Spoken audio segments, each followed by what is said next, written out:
Welcome to Lead with Clarity. This is a space for leaders who want to grow without losing themselves in the process. Each episode is a short reflection on leadership, influence, and the inner work that shapes how we show up for others. Not hype, not noise, just clear thinking for the journey of leading well. Today's episode is entitled, People Aren't Logical. Now lead accordingly. Here we go. Think about the last time a conversation didn't go the way you expected. You had the facts, you had the data, you made a clear, rational case, and somewhere in the middle of it, you lost them. Not because you were wrong, because you were only speaking to one part of who they are. That is the gap that many leaders never close. Dale Carnegie identified it almost a century ago, and it's still the most misunderstood dynamic in leadership today. The people you lead are not waiting to be convinced by your logic. They're already living inside a story, a set of beliefs, a sense of who they are. And unless you speak to that, the best argument in the world will land flat. Carnegie said it plainly when he said, when dealing with people, remember you're not dealing with creatures of logic, but with creatures bristling with prejudice and motivated by pride and vanity. Let's take a moment with that. Bristling with prejudice, motivated by pride and vanity, not flattered by your data, not moved by your slide deck, operating from something far older and far more personal. I've worked with senior leaders who could not understand why their teams were resistant to change. The strategy made sense. The numbers supported it. Every rational case had been made, and still people dragged their feet. Here's what was almost always true.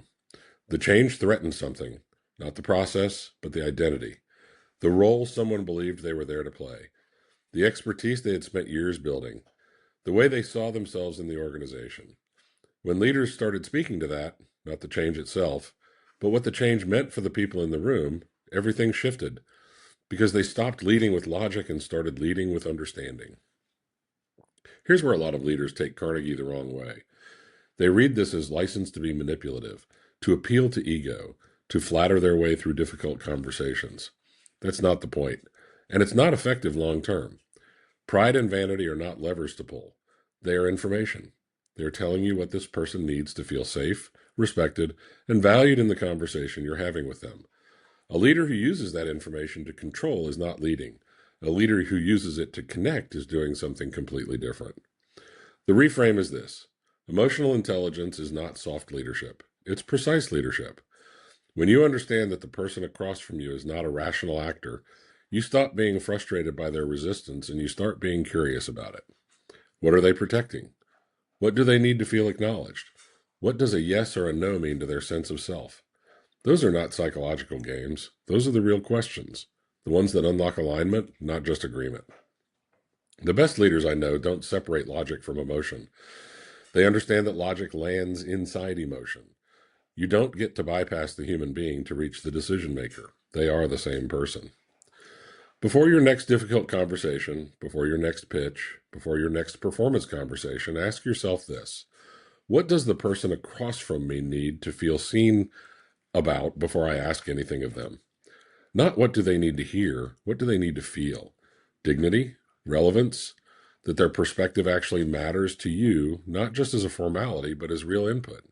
That single shift, that one question asked before you walk into the room, will change the quality of every conversation you have as a leader. Carnegie wasn't teaching manipulation. He was teaching awareness. The awareness that every person you lead is carrying something invisible into every room. A belief about themselves, a history with authority, a fear of being wrong or overlooked. Your job as a leader is not to override that. It's to understand it, to lead through it, to make the people around you feel capable and respected so that your logic actually has somewhere to land. Logic without empathy is noise. Empathy without logic is sentiment. Put them together and you have leadership that actually works.